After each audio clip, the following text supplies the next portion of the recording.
میں مبلغ بنوں سنتوں کا، خوب چرچا کروں سنتوں کا، ہو کرم بحر خاک مدینہ۔ الحمدللہ رب العالمین والصلاة والسلام علی سید المرسلین، اما بعد فاعوذ باللہ من الشیطان الرجیم، بسم اللہ الرحمن الرحیم۔ الصلاة والسلام علیک یا رسول اللہ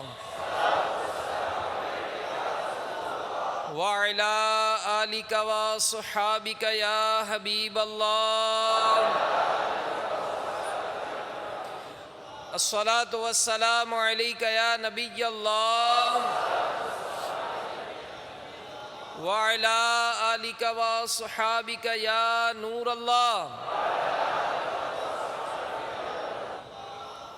فرمان مصطفیٰ صلی اللہ تعالی علیہ وآلہ وسلم، جسے یہ پسند ہو کہ اللہ عز و جل کی بارگاہ میں پیش ہوتے وقت اللہ عز و جل اس سے راضی ہو، اسے چاہیے کہ مجھ پر کثرت سے درود پاک پڑھے۔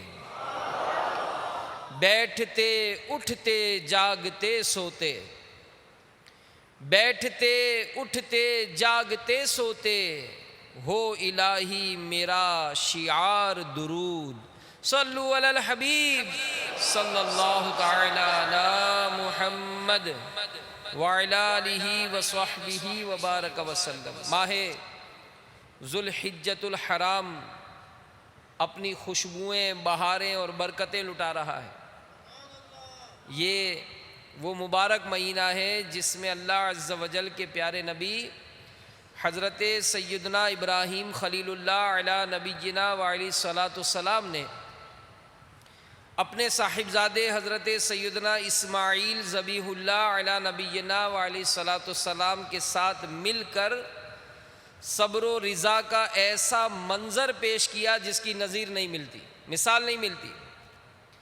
آپ علیہ الصلاۃ والسلام نے ذوالحج کی 8ویں رات ایک خواب دیکھا جس میں کوئی کہنے والا کہہ رہا ہے کہ بے شک اللہ عز و جل تمہیں اپنے بیٹے کو ذبح کرنے کا حکم دے رہا ہے۔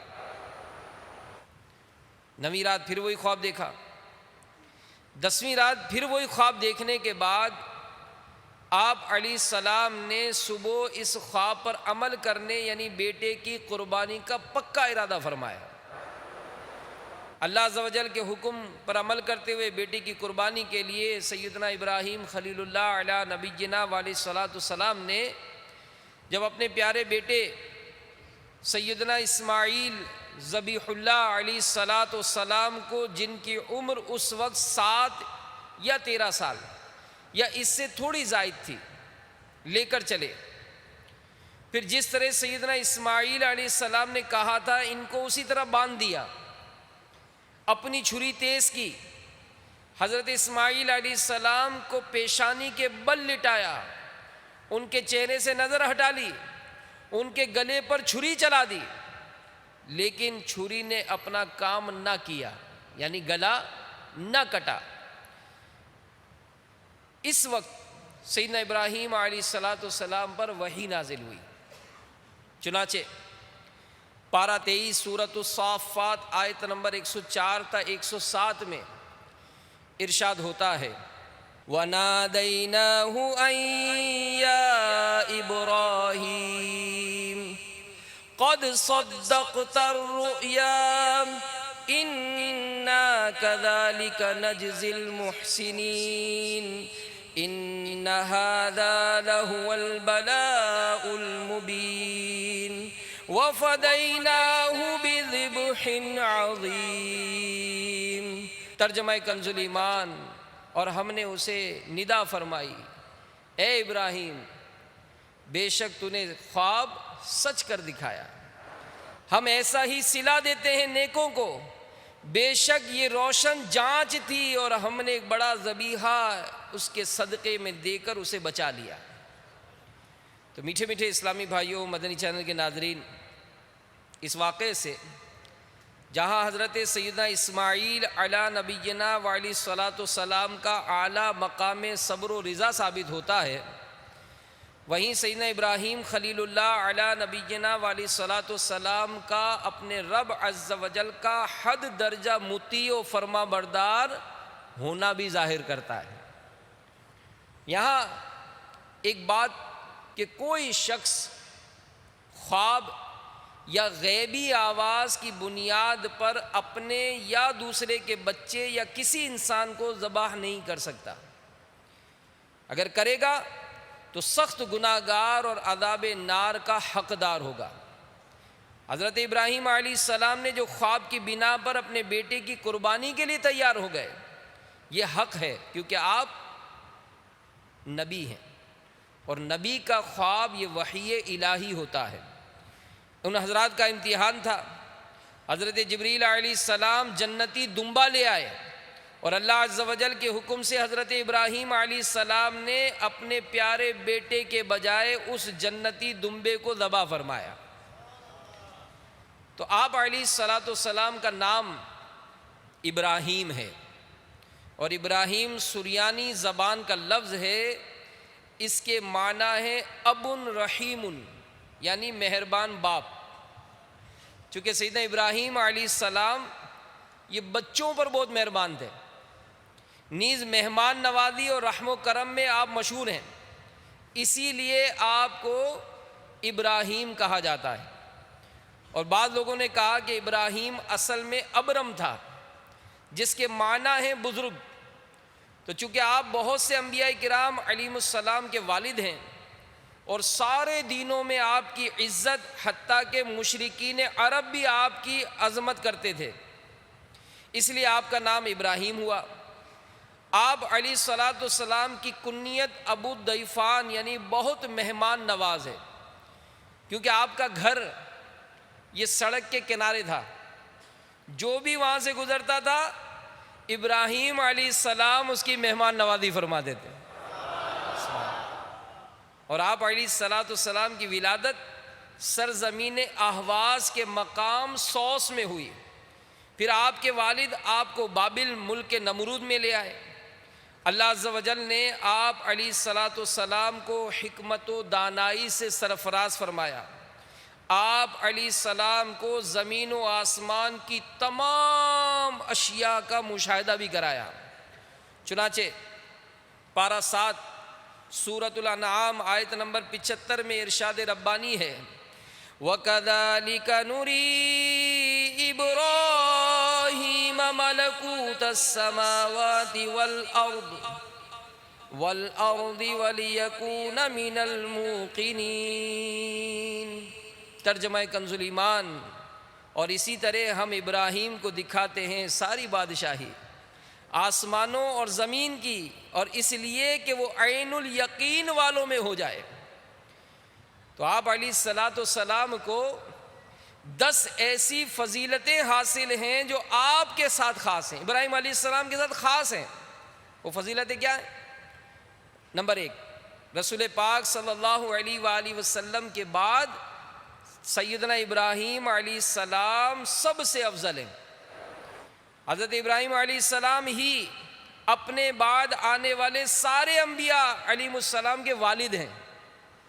ہر آسمانی دین میں آپ ہی کی پیروی اور اطاعت ہے، ہر دین والے آپ کی تعظیم کرتے ہیں، آپ ہی کی یاد قربانی ہے، آپ ہی کی یادگار حج کے ارکان ہیں، آپ ہی کعبہ شریف کی پہلی تعمیر کرنے والے یعنی اسے گھر کی شکل میں بنانے والے، اور جس پتھر پر یعنی مقام ابراہیم پر کھڑے ہو کر ابراہیم علیہ السلام نے کعبہ شریف کی تعمیر فرمائی، وہاں قیام اور سجدے ہونے لگے۔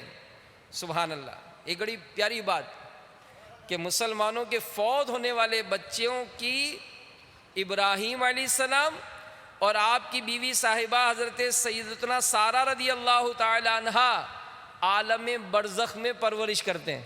سبحان اللہ۔ اور قیامت میں سب سے پہلے آپ ہی کو عمدہ لباس عطا ہوگا، اور اس کے فوراً بعد ہمارے آقا و مولا صلی اللہ تعالی علیہ وآلہ وسلم کو۔ صلو علی الحبیب صلی اللہ تعالی علی محمد۔ تو میٹھے میٹھے اسلامی بھائیوں، مدنی چینل کے ناظرین، بیان کردہ آخری فضیلت کہ قیامت والے دن سب سے پہلے ابراہیم علیہ السلام کو عمدہ لباس ملے گا اور بعد میں ہمارے نبی پاک علیہ السلام کو۔ تو اسے سن کر کسی کے ذہن میں یہ خیال آ سکتا ہے کہ سیدنا ابراہیم علیہ السلام حضور سید عالم صلی اللہ علیہ وآلہ وسلم سے افضل ہے۔ بروز قیامت سب سے پہلے حضرت سیدنا ابراہیم علیہ السلام کو حلہ عطا کیا جانا یہ اپنی جگہ پر، مگر افضل ہمارے پیارے آقا صلی اللہ علیہ وآلہ وسلم ہی ہیں۔ اللہ عز و جل پارہ 3 سورۃ البقرہ کی آیت نمبر 253 میں ارشاد فرماتا ہے، تِلْكَ الرُّسُلُ فَضَّلْنَا بَعْضَهُمْ عَلَى بَعْضٍ مِّنْهُمْ مَنْ كَلَّمَ اللَّهُ وَرَفَعَ بَعْضَهُمْ دَرَجَاتٍ۔ ترجمہ کنز الایمان، یہ رسول ہیں کہ ہم نے ان میں ایک کو دوسرے پر افضل کیا، ان میں کسی سے اللہ نے کلام فرمایا اور کوئی وہ ہے جسے سب پر درجوں بلند کیا۔ تو حضرت صدر الافاضل حضرت علامہ مفتی سید محمد نعیم الدین مراد آبادی علیہ رحمۃ اللہ الہادی، اللہ عز و جل کے اس فرمان کہ کوئی وہ ہے جسے سب پر درجوں بلند کیا، اس کے متعلق فرماتے ہیں کہ اس سے مراد حضور پر نور سید انبیاء محمد مصطفیٰ صلی اللہ علیہ وآلہ وسلم ہے کہ آپ کو بدرجات کثیرہ، بہت سے درجوں کے سبب تمام انبیاء علیہ السلام پر افضل کیا۔ اس پر تمام امت کا اجماع ہے اور بکثرت احادیث سے ثابت ہے۔ تو حضور علیہ السلام کے وہ خصائص و کمالات جن میں آپ علیہ السلام تمام انبیاء پر فائق و افضل ہیں، آپ علیہ السلام کا کوئی شریک یعنی ہم پلہ نہیں، بے شمار ہے کہ قرآن کریم میں یہ ارشاد ہوا درجوں بلند کیا۔ تو ان درجوں کی کوئی شمار قرآن کریم میں ذکر نہیں فرمائی، تو اب کون حد لگا سکتا ہے؟ تو میٹھے میٹھے اسلامی بھائیوں، معلوم ہوا کہ ہمارے پیارے آقا و مولا محمد مصطفیٰ صلی اللہ تعالی علیہ وآلہ وسلم تمام انبیاء سے افضل ہیں، یہاں تک کہ جناب ابراہیم علیہ السلام کو بھی جو خصائص و کمالات اور بلند مراتب حاصل ہوئے وہ بھی ہمارے آقا صلی اللہ علیہ وآلہ وسلم کا صدقہ ہے، کیونکہ آپ صلی اللہ علیہ وآلہ وسلم کے صدقے سے ہی دنیا و ما فیہا یعنی دنیا اور جو کچھ اس میں ہے سب کو پیدا کیا گیا۔ میرے آقا اعلیٰ حضرت امام اہل سنت مولانا شاہ امام احمد رضا خان علیہ رحمت الحنان اسی حقیقت کی طرف اشارہ کرتے ہوئے فرماتے ہیں، ہوتے کہاں خلیل و بنا کعبہ و منا، ہوتے کہاں خلیل و بنا کعبہ و منا، لولاک والے صاحبی سب تیرے گھر کی ہے۔ یعنی اعلیٰ حضرت فرما رہے ہیں کہ ہر کسی کا وجود حضور علیہ السلام کے فیض نور سے ہے۔ اگر حضور علیہ السلام نہ ہوتے تو نہ کعبہ تعمیر کرنے والے خلیل اللہ ہوتے، نہ کعبے کی بنیاد رکھی جاتی، نہ ہی مینا کی رونقیں ہوتی۔ تو عالم کی پیدائش بھی ہمارے آقا صلی اللہ علیہ وآلہ وسلم کے طفیل ہوئی، اور اس کائنات رنگ و بو میں چہل پہل بھی میٹھے مصطفیٰ صلی اللہ علیہ وآلہ وسلم کے دم قدم سے ہے۔ جب خالق ارض و سماوات عز و جل نے کائنات بسانے کا ارادہ فرمایا تو اس نے اپنے حبیب علیہ السلام کے نور کی تخلیق فرمائی۔ اس وقت نہ جن تھے، نہ انسان، نہ لوح تھی، نہ قلم، نہ جنت و دوزخ، نہ حور و ملک تھے، نہ زمین و فلک، نہ ہی یہ مہر و ماں وجود میں آئے تھے۔ اس وقت اللہ عز و جل نے اپنے محبوب کے نور سے لوح و قلم اور عرش و کرسی پیدا فرمائے۔ پھر اس نور پاک سے زمین، آسمان و زمین، جنت و دوزخ کو بنایا۔ غرض یہ کہ حضور علیہ الصلاۃ والسلام کی ذات پاک ہی مقصد تخلیق کائنات ہے، جیسا کہ حدیث قدسی کا مفہوم ہے کہ سیدنا عبداللہ بن عباس رضی اللہ تعالی عنہما سے روایت ہے، اللہ عز و جل نے سیدنا عیسیٰ روح اللہ علیہ السلام کو وحی بھیجی، اے عیسیٰ محمد صلی اللہ علیہ وآلہ وسلم پر ایمان لاؤ، اور تمہاری امت میں سے جو لوگ ان کا زمانہ پائیں انہیں بھی حکم کرنا کہ ان پر ایمان لائیں، کیونکہ اگر محمد عربی صلی اللہ علیہ وآلہ وسلم کی ذات گرامی نہ ہوتی، نہ میں آدم کو پیدا کرتا، نہ ہی جنت و دوزخ بناتا۔ جب میں نے عرش کو پانی پر بنایا تو وہ اس وقت جنبش کر رہا تھا، میں نے اس پر لا الہ الا اللہ محمد الرسول اللہ لکھ دیا، پس وہ ٹھہر گیا۔ گویا اس کائنات کی سب رونقیں حضور علیہ الصلاۃ والسلام ہی کے سبب سے ہیں۔ اور حدیث قدسی ہے، اللہ عز و جل فرماتا ہے کہ اے میرے حبیب صلی اللہ علیہ وآلہ وسلم، میں نے دنیا اور اہل دنیا کو اس لیے پیدا کیا کہ جو عزت و منزلت تمہاری میرے یہاں ہے میں ان کو اس کی پہچان کرا دوں، اور اے میرے حبیب صلی اللہ علیہ وآلہ وسلم اگر تم نہ ہوتے تو میں دنیا کو پیدا نہ کرتا۔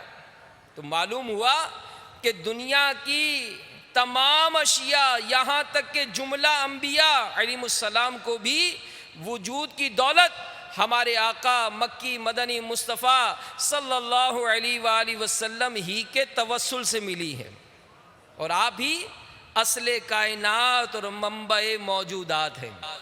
میرے آقا اعلیٰ حضرت رحمت اللہ تعالی علیہ کیا خوب فرماتے ہیں، زمین و زمان تمہارے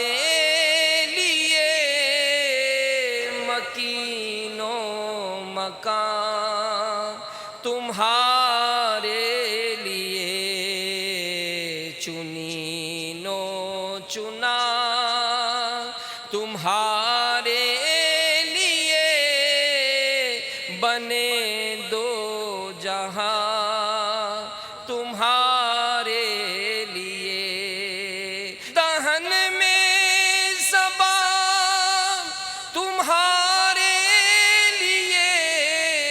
بدن میں ہے جان تمہارے لیے، ہم آئے یہاں تمہارے لیے، اٹھے بھی وہاں تمہارے لیے۔ صلو علی الحبیب صلی اللہ تعالی علی محمد۔ اور مزید فرماتے ہیں کہ فرشتے خدم رسول ہشم تمام امم غلام کرم، وجود و عدم حدوث و قدم جہاں میں عیاں تمہارے لیے۔ یا رسول اللہ صلی اللہ علیہ وآلہ وسلم، یہ ساری زمین آپ کی خاطر بنائی گئی، جتنے بھی زمانے آئے آپ ہی کی خاطر، یہ مکان یعنی آبادیاں بھی آپ کی خاطر، ان مکانوں کے مکین بھی آپ کی خاطر، چنین و چنا یعنی ایسا ویسا ہر شے آپ کی خاطر، بلکہ آقا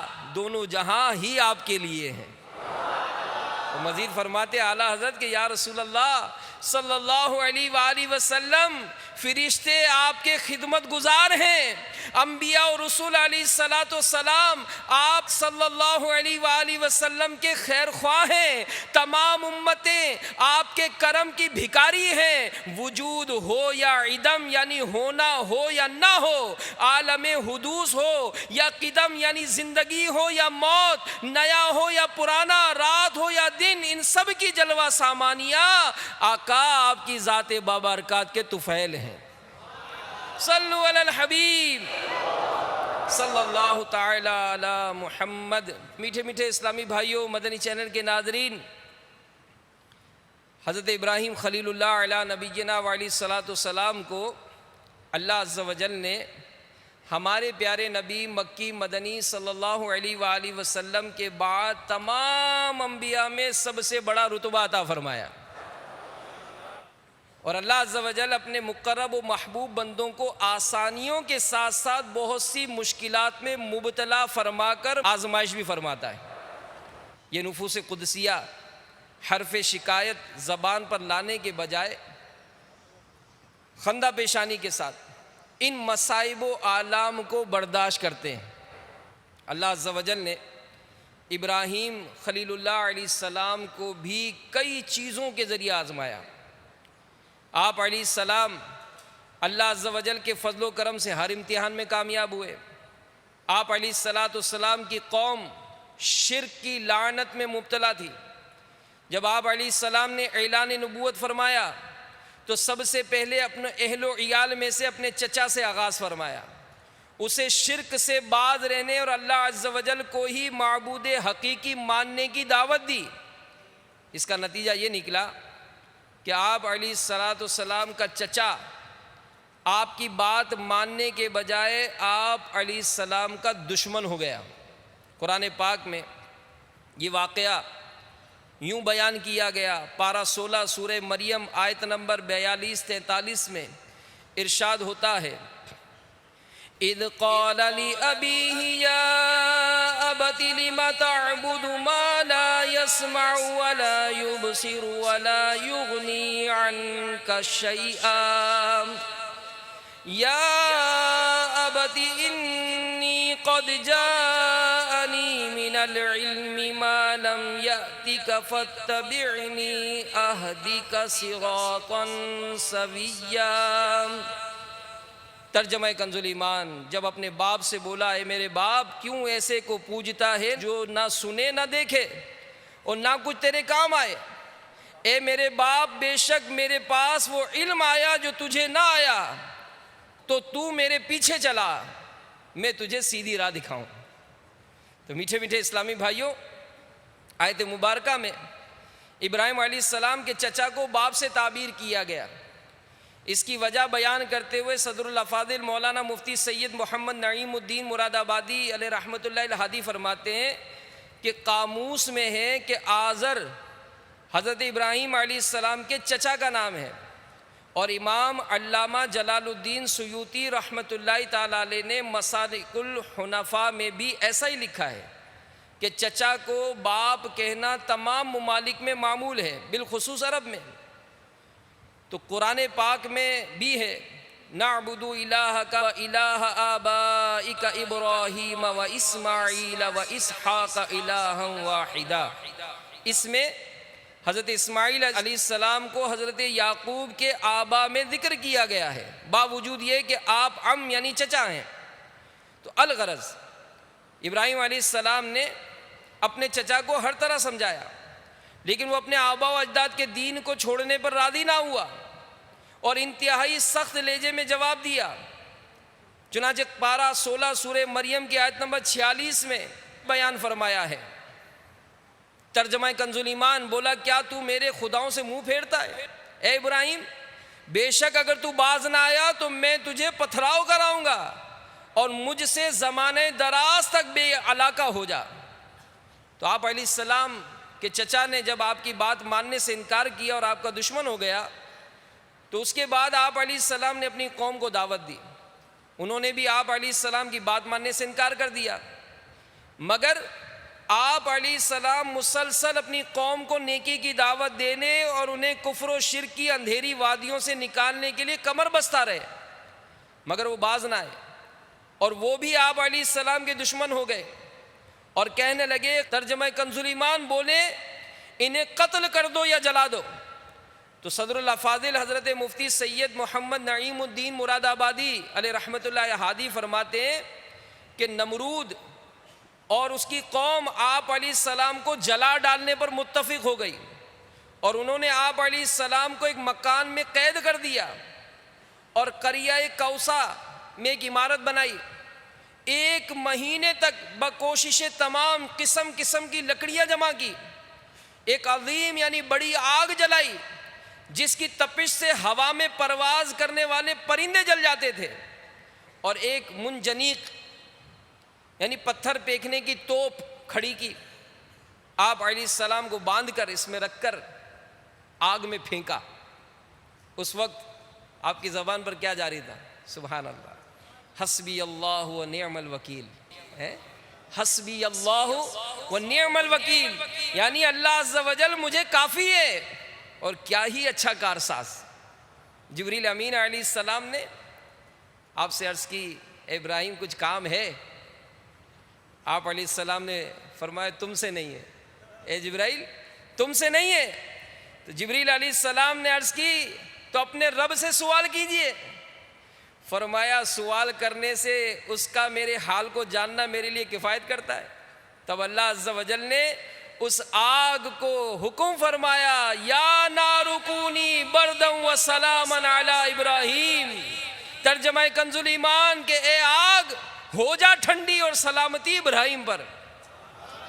تو آگ نے سوا آپ کی بندش یعنی رسیوں وغیرہ کے اور کچھ نہ جلایا، اور آگ کی گرمی زائل ہوگی اور روشنی باقی رہی۔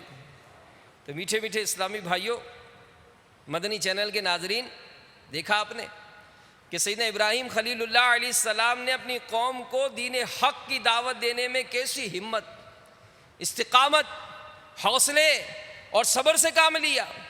پہلے آپ علیہ السلام کے گھر والے دشمن ہوئے، آپ علیہ السلام کی قوم اس کے بعد دشمن ہو گئی، اس کے باوجود ابراہیم خلیل اللہ علیہ السلام نے دعوت دین پہنچانا ترک نہ فرمایا، بلکہ ان کی اصلاح کی کوشش جاری رکھی، یہاں تک کہ انہوں نے آپ علیہ السلام کو زندہ آگ میں جلانے کا فیصلہ کر لیا۔ تب بھی ابراہیم علیہ السلام نے ان کے آگے جھکنا گوارا نہ کیا۔ کمال صبر دیکھیے، اس وقت سیدنا جبریل علیہ السلام نے حاضر ہو کر عرض کی کوئی حاجت ہو تو پوری کر دوں؟ قربان جائیے ابراہیم علیہ السلام پر کہ اس وقت بھی صبر و رضا کے پیکر بنے رہے۔ تو اس واقعے سے ان اسلامی بھائیوں کو بھی درس حاصل کرنا چاہیے جو رائے خدا عز و جل میں نیکی کی دعوت دیتے ہوئے پیش آنے والی مصیبتوں پر شکوے کرتے نظر آتے۔ یاد رکھیے، دین کی تبلیغ کرنا یہ انبیاء علیہم السلام کی سنت کریمہ ہے، اور اس راہ میں ملنے والی تکلیفوں پر صبر کرنا انہی مقدس ہستیوں کا طریقہ ہے۔ تو اللہ عز و جل انبیاء و مرسلین علیہم السلام اور اولیاء کاملین رحمہم اللہ المبین کی آزمائش فرماتا ہے۔ ان مصائب و آلام پر صبر کرنے پر وہ رحیم و کریم رب عز و جل اپنی رحمت سے بے شمار اجر و ثواب اور بلند درجات عطا فرماتا ہے۔ تو ہمیں بھی چاہیے کہ جب بھی نیکی کی دعوت دیتے وقت کہیں مشکلات اور مصیبتوں کا سامنا کرنا پڑے تو رضائے الہی کی خاطر اسے برداشت کرتے ہوئے صبر سے کام لیں۔ انشاءاللہ عز و جل اس کی برکت سے اجر و ثواب کا خزانہ یہ ہمارے ہاتھ آئے گا۔ اس ضمن میں دو فرامین مصطفیٰ صلی اللہ علیہ وآلہ وسلم سنیے، عمل کا جذبہ پیدا کیجئے کہ میرے آقا صلی اللہ علیہ وآلہ وسلم نے فرمایا جس نے مصیبت پر صبر کیا یہاں تک کہ اس مصیبت کو اچھے صبر کے ساتھ لوٹا دیا تو اللہ تبارک و تعالیٰ اس کے لیے 300 درجات لکھے گا، ہر ایک درجے کے مابین یعنی درمیان زمین و آسمان کا فاصلہ ہوگا۔ ایک اور روایت میں فرمایا گیا کہ اللہ عز و جل بندے کو تکلیف میں مبتلا رکھتا ہے یہاں تک کہ وہ تکلیف اس کے تمام گناہوں کو مٹا دیتی ہے۔ صلو علی الحبیب صلی اللہ تعالی علی محمد۔ تو میٹھے میٹھے اسلامی بھائیوں، مدنی چینل کے ناظرین، حضرت سیدنا اسماعیل علیہ السلام حضرت ابراہیم علیہ السلام کی زوجہ محترمہ حضرت بی بی ہاجرہ رضی اللہ تعالی عنہ کے بطن مبارک سے پیدا ہوئے۔ ان کی پیدائش کے بعد سیدنا ابراہیم علیہ السلام پر وحی نازل ہوئی کہ آپ حضرت ہاجرہ رضی اللہ تعالی عنہ اور اسماعیل علیہ السلام کو اس سرزمین میں چھوڑ آئیں جہاں بے آب و گیا یعنی بے رونق میدان اور خشک پہاڑیوں کے سوا کچھ بھی نہیں ہے۔ چنانچہ ابراہیم علیہ السلام حضرت ہاجرہ رضی اللہ تعالی عنہ اور حضرت اسماعیل علیہ السلام کو ساتھ لے کر سفر فرمایا، اس جگہ آئے جہاں کعبہ معظمہ ہے۔ یہاں اس وقت کوئی آبادی نہیں تھی، نہ کوئی چشمہ، نہ دور دور تک پانی یا آدمی کا کوئی نام و نشان تھا۔ ایک توشہ دان میں کچھ کھجوریں اور ایک مشک پانی. حضرت ابراہیم علیہ السلام وہاں رکھ کر روانہ ہو گئے. حضرت حاجرہ رضی اللہ تعالیٰ عنہ نے فریاد کی کہ اے اللہ کے نبی، سنسان بیابان میں جہاں نہ کوئی مونس ہے نہ غمخوار، آپ ہمیں بے یار و مددگار چھوڑ کر کہاں جا رہے ہیں؟ تو کئی بار حضرت حاجرہ رضی اللہ تعالیٰ عنہ نے آپ کو پکارا مگر آپ نے جواب نہ دیا. آخر میں حضرت حاجرہ رضی اللہ تعالیٰ عنہ نے سوال کیا کہ آپ اتنا فرما دیجئے کہ آپ نے اپنی مرضی سے ہمیں یہاں لا کر چھوڑا یا خداوند قدوس کے حکم پر آپ نے ایسا کیا؟ تو آپ علیہ السلام نے فرمایا کہ اے حاجرہ، میں نے جو کچھ کیا ہے وہ اللہ کے حکم سے کیا ہے. تو یہ سن کر حضرت حاجرہ رضی اللہ تعالیٰ نے کہا کہ اب آپ جائیے، مجھے یقین کامل اور پورا اطمینان ہے کہ اللہ کریم عز و جل مجھے اور میرے بچے کو ضائع نہیں فرمائے گا. چند دنوں میں کھجوریں پانی ختم ہو گیا. اب حضرت حاجرہ رضی اللہ تعالیٰ عنہ پر بھوک اور پیاس کا غلبہ ہوا. ان کے سینے میں دودھ خشک ہو گیا، بچہ بھوک و پیاس سے تڑپنے لگا.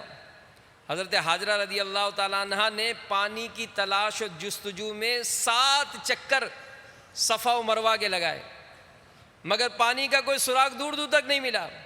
حضرت اسماعیل علیہ السلام پیاس کی شدت سے ایڑیاں پٹک پٹک کر رو رہے تھے. حضرت جبریل علیہ السلام نے آپ کی ایڑیوں کے پاس زمین پر اپنا پیر مار کر زمزم شریف کا چشمہ جاری کر دیا. اور ایک روایت کے مطابق حضرت اسماعیل علیہ السلام کی ایڑی سے جاری ہوا. اس پانی میں دودھ کی خاصیت تھی اور یہ غذا اور پانی دونوں کا کام کرتا تھا. چنانچہ یہی زمزم کا پانی پی کر حضرت حاجرہ رضی اللہ تعالیٰ عنہ اور حضرت اسماعیل علیہ السلام زندہ رہے، یہاں تک کہ اسماعیل علیہ السلام جوان ہو گئے، شکار کرنے لگے. تو شکار کے گوشت اور زمزم کے پانی پر گزر بسر ہونے لگا. پھر قبیلہ جرہم کے کچھ لوگ اپنی بکریوں کو چراتے ہوئے اس میدان میں آئے. پانی کا چشمہ دیکھ کر حضرت حاجرہ رضی اللہ تعالیٰ عنہ کی اجازت سے یہاں آباد ہو گئے. اس قبیلے کی ایک لڑکی سے حضرت اسماعیل علیہ السلام کی شادی بھی ہو گئی اور رفتہ رفتہ یہاں آبادی ہو گئی.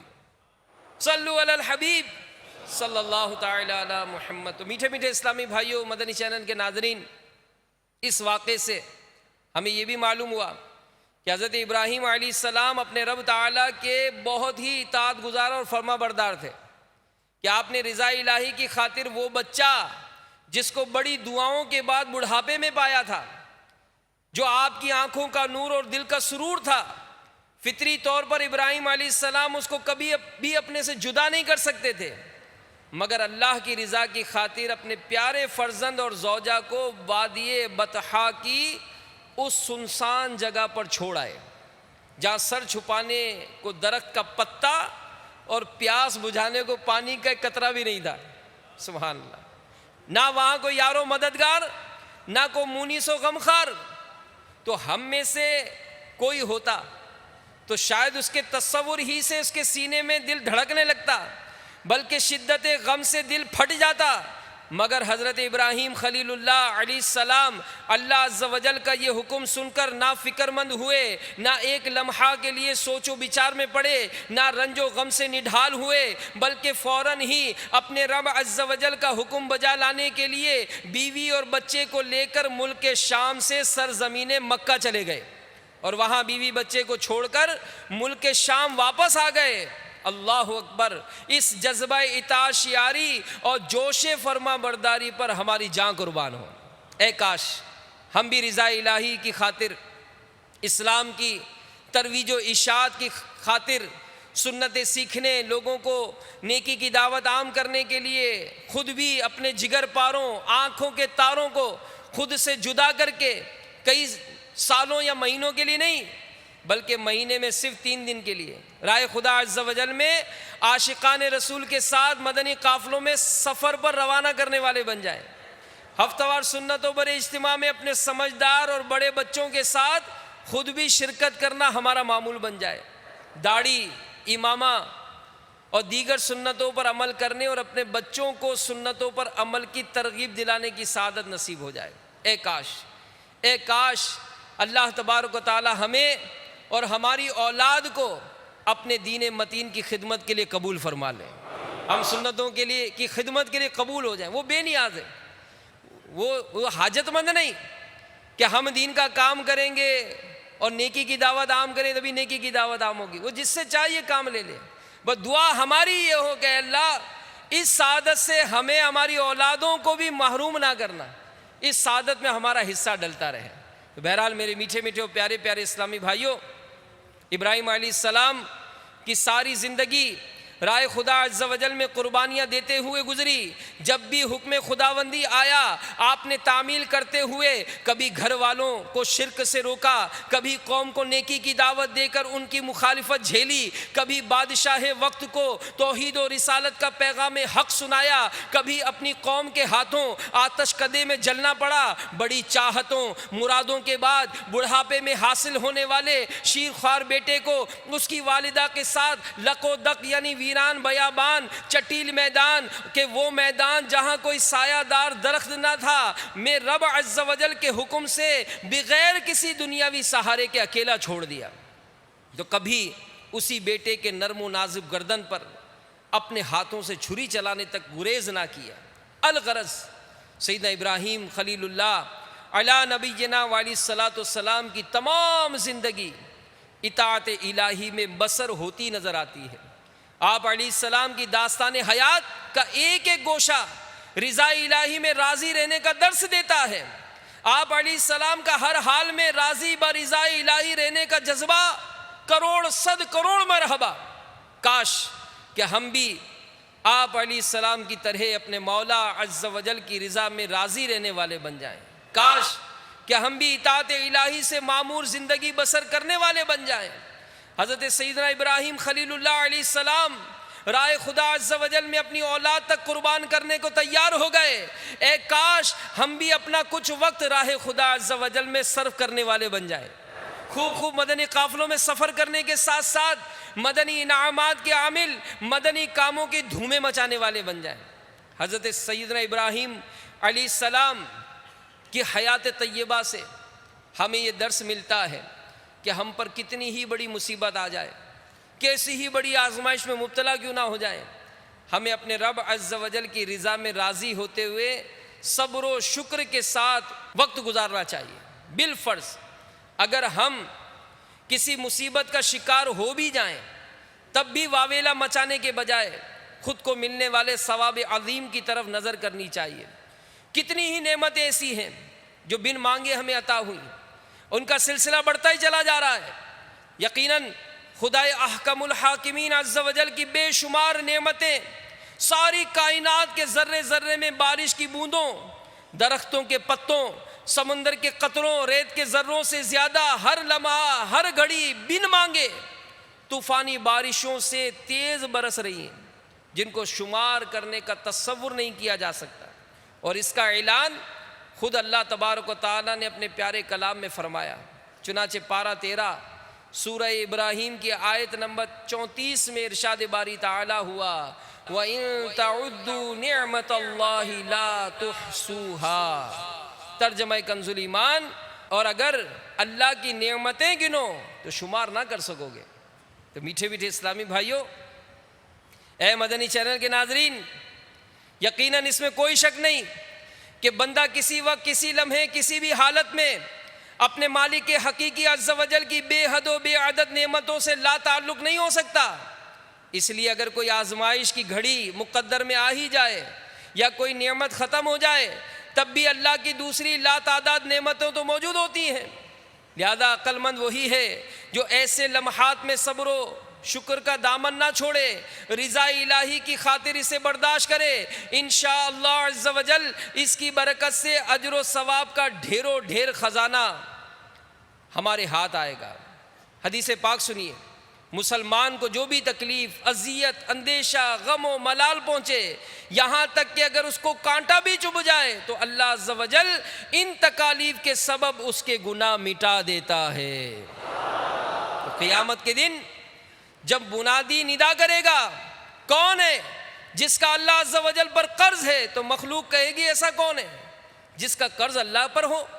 فرشتے کہیں گے وہ جسے دنیا میں ایسی مصیبت میں مبتلا کیا گیا جس سے اس کا دل غمگین ہوا, آنکھوں سے آنسو بہے، لیکن اس نے ثواب کی امید پر اللہ عز و جل کی رضا کے لیے صبر کیا، آج وہ کھڑا ہو جائے اور اللہ عز و جل سے اپنا اجر لے لے۔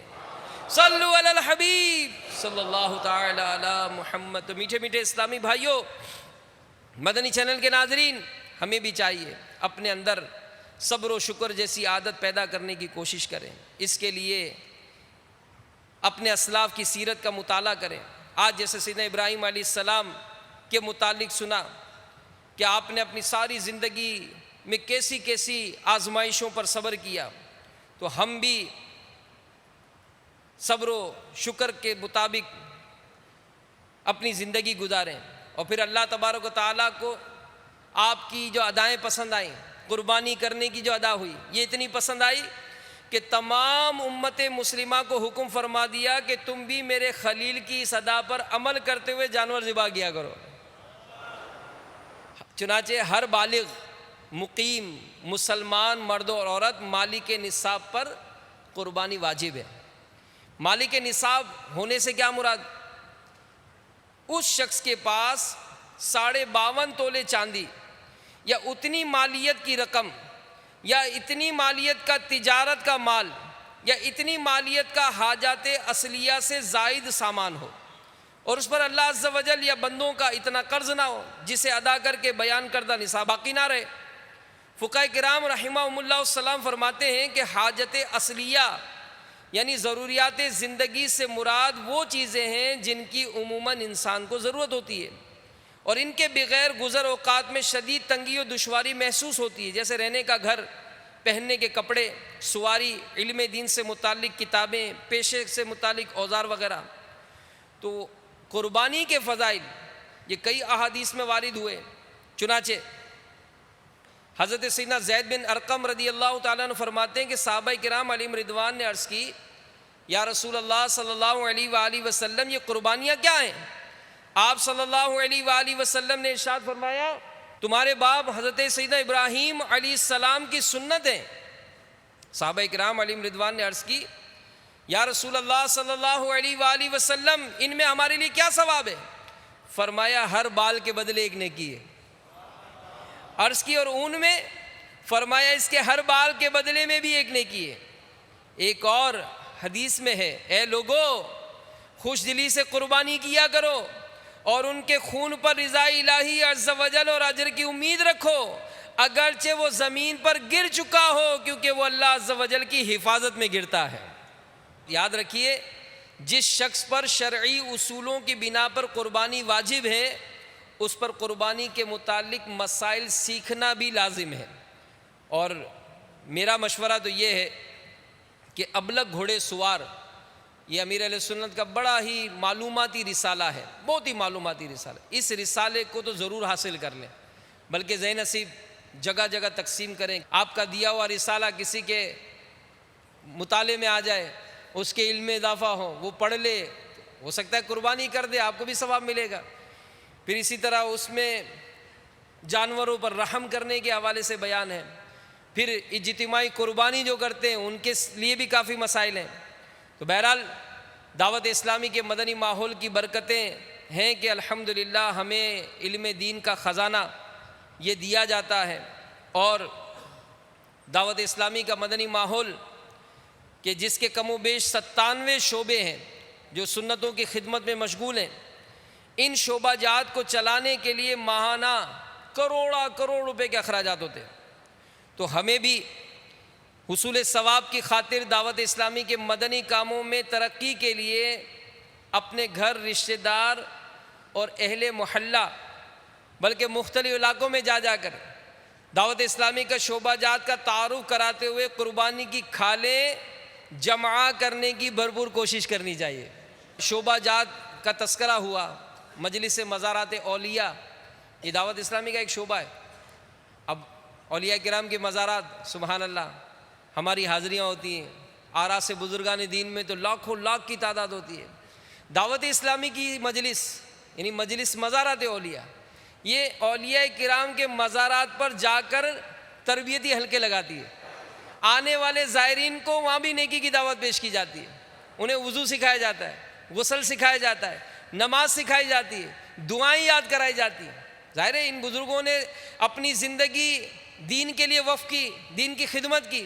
دعوت اسلامی کے شعبہ جات بھی الحمدللہ اس طرح سے نیکی کی دعوت دیتے ہیں۔ تو آپ بھی مزارت اولیاء پر حاضری دیتے ہی ہیں، دعوت اسلامی کے مدنی قافلوں کے ساتھ حاضری دیں، دیکھیں آپ کو کیسی برکتیں ملتی ہیں۔ آرا سے بزرگان دین میں آپ کو جانا ہو، دعوت اسلامی کے مدنی قافلوں کے ساتھ سفر کریں، انشاءاللہ عز و جل آپ کو برکتیں ملیں گی۔ بلکہ شعبہ ہی کیا، 12 مدنی کام جو مساجد میں ہوتے ہیں، درس ہوتا ہے، صدائے مدینہ، مدنی حلقہ، نیکی کی دعوت، چوک درس کا سلسلہ، مدرسۃ المدینہ بالغان، تو جناب کہیں علاقائی دورہ ہو رہا ہے تو کہیں مسجد میں اعتکاف کیا جا رہا ہے، پھر کہیں VCD اجتماع کا سلسلہ ہے، ہفتہ وار اجتماع کے لیے گاڑیاں چلائی جاتی ہیں، اسی طرح مدنی قافلوں میں سفر ہوتا ہے، مدنی انعامات پر عمل کی ترغیب ملتی ہے۔